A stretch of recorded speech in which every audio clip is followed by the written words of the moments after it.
ఈ కథలోని పాత్రలు, పాత్రధారులు, పేర్లు ఎవరిని ఉద్దేశించినవి కావున ఈ కేవలం కల్పితం మాత్రమే.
నూట 75 మంది కొత్త కళాకారులతో 5 మంది ప్యాడింగ్ ఆర్టిస్టులతో నేను చేసిన మొదటి ప్రయత్నాన్ని అన్ని సినిమాల మాదిరిగా ఆదరిస్తారని కోరుకుంటూ ఇట్లు మీ చిగురుపాటి.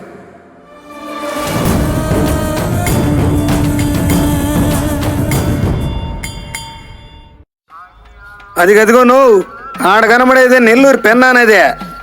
ఇదిగో ఇదే నెల్లూరు. దీన్ని ఒకప్పుడు సింహపూరి అని కూడా అనేటోళ్ళనా?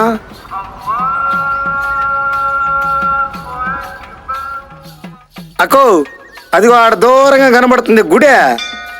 ప్రపంచంలో 3 రంగనాథ స్వామి గుళ్ళుంటే అందులో ఒకటి నెల్లూరు పెన్నా నది ఒడ్డునుంది. అది కాదంట కానీ నెల్లూరుకి అసలైన గర్వకారణమా? యో డ్రోనా, కెమెరా కొంచెం గుడి ముందుకు పోనీ ఆ స్వామి. శ్రీహరికోటలో ఉండే షారు, అబ్బా అనిపించే కృష్ణపట్నం పోర్టు, మహాభారతంలో కొన్ని పర్వాలు నెల్లూరులో రాసిన ఘనత, గానగాంధర్వుడు పుట్టిన చరిత నెల్లూరుదినా? వెండి తెరన మొగటం లేని మహారాజుగా ఏలే మెగాస్టార్, పేరు చెబితేనే పూనకాలు వచ్చే పవర్ స్టార్ నెల్లూరులో చాలా రోజులు బడికి పోయినారనా? ఇంక మన కథలోకి పోదాం పాండే. ఇది నెల్లూరు జిల్లాలో ఒక పల్లెటూరు. ఈ ఊర్లో రామాంజనేయులు ఒక పెద్ద మనిషి ఉన్నాడులే. ఇదిగో ఆడొస్తా ఉండలా ఆయనే. పెళ్ళైన చాలా సంవత్సరాలకే 2 ఆడపిల్లకాయలు పుట్టినారు. పాపం కాలం కలిసిరాక కట్టుకున్న భార్య కన్ను మూసింది.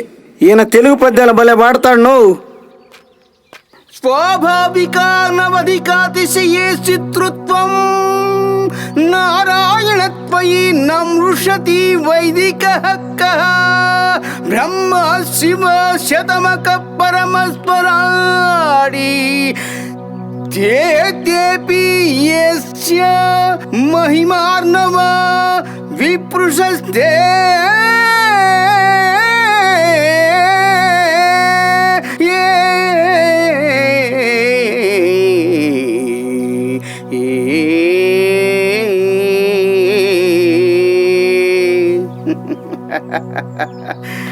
ఈయనకి 2 కూతుర్లు అని చెప్పిండ్లా.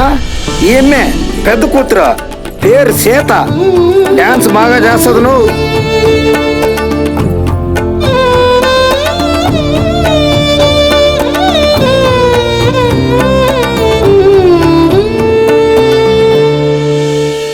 ఈ అమ్మి పేరు భావన, చిన్న కూతురు.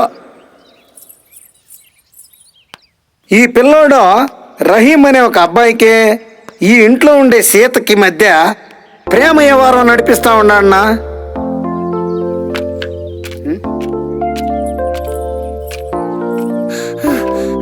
అక్క అక్క రహీమన్నకి కాగితం వచ్చామన్నాడు. ఒసేయ్ సీత, ఏంది అది? లవ్ లెటరా? రహీమే కదా రాశాడు? అవునే, నా రహీమే రాసినాడు. అక్క అక్క ఆగు మేమే. అక్క అక్క ఈ అక్క వదులు మేమే, అక్క, నన్ను చూడండి. ఈ అక్క. ఒసేయ్ ఈమె. శనిపోతుంది ఈ మమ్మీ. అక్క.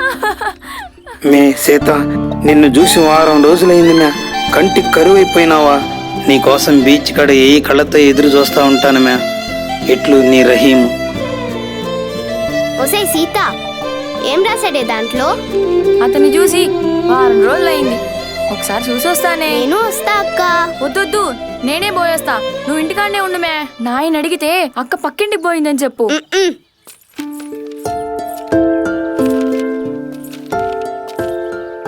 అక్క, ఏందా క్యారేజ్ లో? నిన్న చేసిన చేపల కూరలే. నిద్ర చేసిన నెల్లూరు చేపల కూర చాలా బాగుంటదని అమ్మ చెప్పింది. రహీంకి తీసుకుపోతుండా. ఈ అమ్మి సంగతి కానీ పెద్దారెడ్డి కానీ తెలిసిందంటే ముక్కలు ముక్కలుగా నరికేస్తాడు అంతే. నీ ప్రేమ సంగతి తెలిసి పెద్దారెడ్డి చంపేస్తాడు. ఈ అమ్మిని పెద్దారెడ్డి బతకనీయుడు.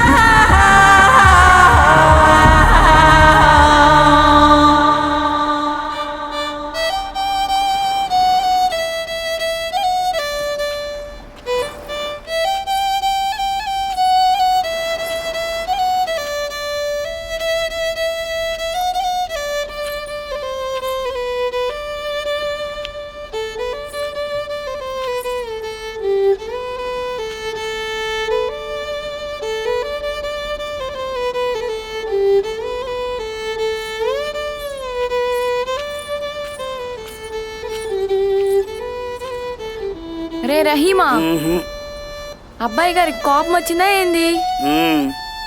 ఇదిగో నిద్ర చేసిన నెల్లూరు చేపల కూర తెచ్చిన, తిను. ఏందబ్బాయా, వద్దా చేపల కూర? ఓహో, కోపం వచ్చిందా? నేను వారం రోజులు ఈ ఊళ్ళో లేకపోతే లేగ్గా ఈ కోపం. మా నాయనమ్మకి ఒంట్లో బాగాలేకపోతే ఊరికి పోయినా, ఇంకెప్పుడు నేను నిడిచి పోన్లే అబ్బాయా.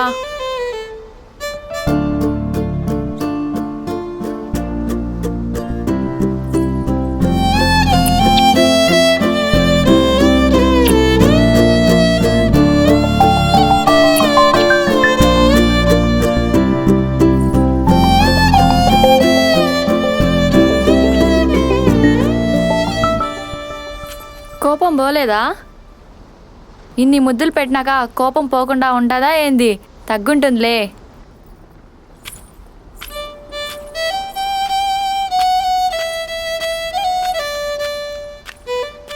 వీళ్ళట్టా ప్రేమించుకుంటా ఉండేదే ఆ పెద్దారెడ్డి ఇంటి దాకా పోయిందే. పెద్దారెడ్డికి తెలిస్తే చంపేస్తాడనే వార్నింగ్ ఇయటానికి వచ్చినాడు పెద్దారెడ్డి మనిషి. యాందబ్బా, ఆ పెద్దారెడ్డి మనిషి వస్తున్నాడా? రామాంజనేయులు, నీ కూతురు ప్రేమ కథ పెద్దారెడ్డి ఇంటి దాకా వచ్చింది. ఇంటి దాకా వచ్చిన ప్రేమ కథ పెద్దారెడ్డి చెవిని పడింది అనుకో, నీ కూతురు శవాన్ని చూస్తావో. ఆడపిల్లకాయని భద్రంగా చూసుకోబెళ్ళా. వస్తా.